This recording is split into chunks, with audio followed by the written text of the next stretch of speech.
सुप्रभात बच्चों। पिछले दिन हम लोगों ने सूरदास के पद पढ़े थे। सूरदास के पद संख्या 3 को आप देखेंगे। पद है हमारे हरि हारिल की लकड़ी। पंक्ति आपके सामने है, संभवतः किताब भी आपके पास होगी। पहले मैं आपको इस पद के संबंध में प्रसंग समझा देता हूं, फिर पदान्वय करते समय सुविधा होगी आपको समझने में, मुझे समझाने में। हमारे यहाँ एक पक्षी है जिसे हम अपने ग्रामीण शब्दावली में टिटही कहते हैं और साहित्यिक शब्दावली में उसे हारिल पक्षी कहा जाता है। हारिल पक्षी की यह विशेषता है कि वह जब सोता है तब जमीन पर लेटकर अपने पैर को ऊपर की तरफ, आसमान की तरफ करके सोता है और सोते वक्त उसके पैर में लकड़ी होती है। ये कवि कल्पना है या लोक श्रुति, लोक जनश्रुति के अनुसार ऐसा माना जाता है, ऐसा लोग कल्पना करते हैं, अनुमान करते हैं कि ये हारिल पक्षी, ये टिटही पक्षी जो है आकाश की तरफ पैर करके सोता है और उसके मन में ये भय बना होता है कि जब हम सो जाएंगे तो आकाश गिर जाएगा तो हम दबकर मर जाएंगे। इसलिए सोते समय वह अपने पैर में एक लकड़ी लेकर पैर को ऊपर करके सोता है कि आसमान जब गिरेगा तो आसमान इसी लकड़ी पर टिक जाएगा और हम मरने से बच जाएंगे, कुचलने से बच जाएंगे। प्यारे बच्चों, हमारे ग्रामीण क्षेत्र में इसके लिए एक प्रोवर्ब बना हुआ है, एक लोकोक्ति बनी हुई है, टिटही टेकले आकाश। तो इसी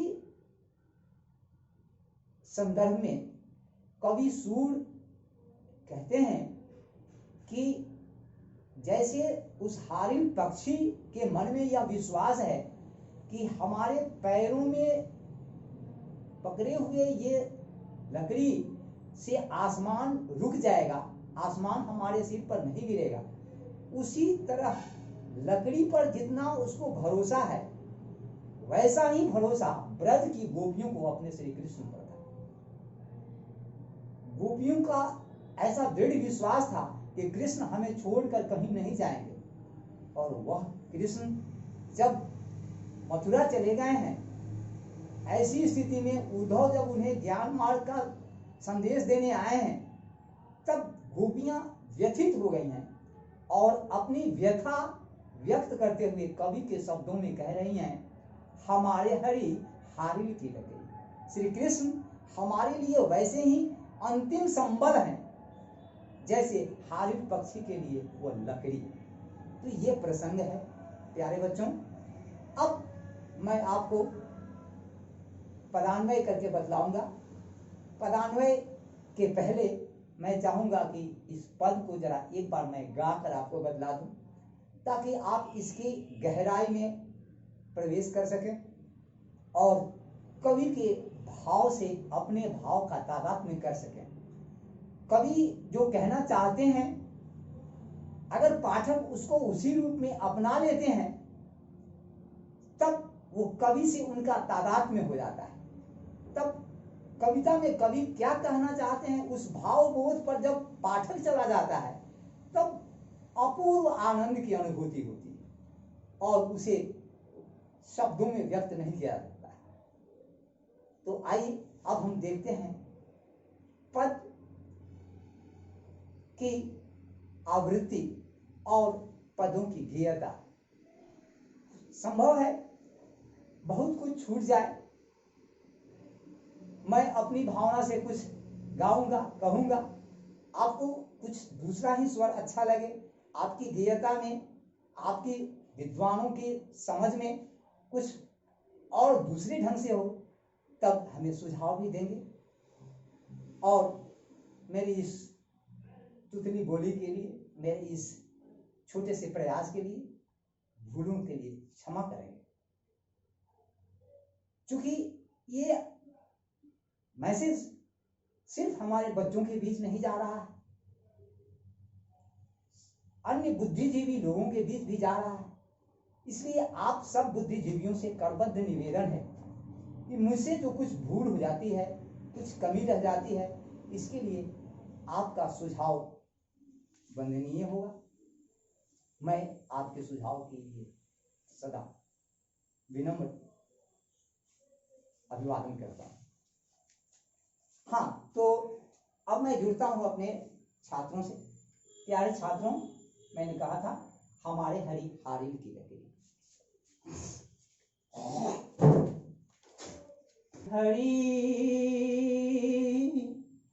हारिल की लकड़ी, हमारे हरी हारिल की लकड़ी, मन क्रम बसन नंद नंदन उर यह दृढ़ करी पकड़ी, हमारे हरी हारिल की लकड़ी, जागत सोवत स्वप्न दिवस निसी, कान्ह कान्ह जकरी,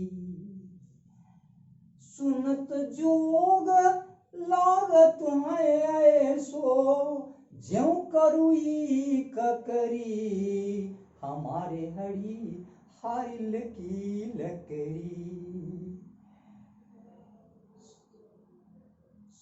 जो सुनत जोग लागत है ऐसो, ज्यों करुई ककरी, सूतों प्याधी हमको ले आए, देखी सुनी न करी, यह तो सुर नहीं लय सौंपो, जिनके मन चकरी, हमारे हरी हारिल की लकड़ी, हमारे हरी हारिल की लकड़ी, हमारे हरी हारिल की लकड़ी, हमारे हरी हारिल की लकड़ी।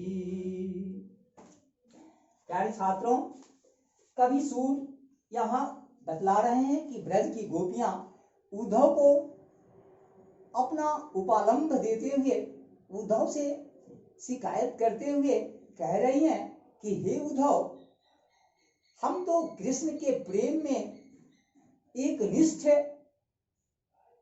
होकर ऐसा प्रेम करती हैं जैसा वह हारिल पक्षी करता है। हारिल पक्षी के लिए जैसे वह लकड़ी अत्यंत महत्वपूर्ण है, एकमात्र आधार है, उसी तरह श्री कृष्ण हमारे एकमात्र आधार है। श्री कृष्ण को हम छोड़ नहीं सकते हैं। सोते जागते उठते बैठते, सोवत जागत, जागत सोवत स्वप्न दिवस निशी, दिन रात जागते सोते स्वप्न में भी हम हरि को ही जानते हैं, श्री कृष्ण को ही जानते हैं। कृष्ण के अलावे हमारा दूसरा कोई है ही नहीं। ऐसी स्थिति में आपका जो यह योग मार्ग है, आपका जो यह ज्ञान मार्ग है, हमें ऐसा ही लगता है जैसे कोई कड़वी ककड़ी हो। तीता खीरा आपने खाया होगा, तितुआ ककड़ी फूट आपने खाई होगी, और उसकी जो करवाहट होती है वैसी ही करवाहट लग रही है गोपियों को। उद्धव का वह संदेश, सुतों ब्याधि हमको लाए आए, देखी सुनी न करी। आपने हमारे स्थिति को नहीं देखा सुना, हमारे प्रेम की एक निष्ठता को नहीं परखा, और आप यह ज्ञान मार्ग का संदेश लेकर चले आए। हमारे लिए तो यह कड़वी ककड़ी के समान है। हे उद्धव, यह जाकर के उसे सौंप दीजिए जिसका मन चक्के की तरफ घूमता है, आज यहाँ कल वहां। हम तो एक निष्ठ भाव से उसको भजते हैं, कृष्ण को चाहते हैं, कृष्ण को छोड़कर हमें दूसरा कोई संबल नहीं है। कृष्ण हमारा वैसा ही संबल है जैसा हारिन के लिए वह लकड़ी। ये तो उन लोगों को भाएगा, आपका ज्ञान मार्ग तो उन लोगों को भाएगा जिनका मन कभी यहाँ कभी वहां चक्के की तरह नाचता रहता है, डोलता रहता है। हम गोपियां तो हरि से एक निष्ठ प्रेम करती हैं, हारिन की लकड़ी की तरह। ये है कवि सूर का भाव। प्यारे बच्चों, यहां ज्यों करुई ककड़ी, ज्यों करुई ककड़ी में ज्यों त्यों सा समान करके जो शब्द आता है उसमें व्याकरण के अनुसार हमने पढ़ा था, उपमा नजदीक से जिसको दिखलाया जाए, तो जैसे कड़वी ककड़ी तीखी होती है, उसी तरह आपका यह ज्ञान मार्ग का जो संदेश है वह हमें लग रहा है। तो ज्ञान मार्ग के संदेश की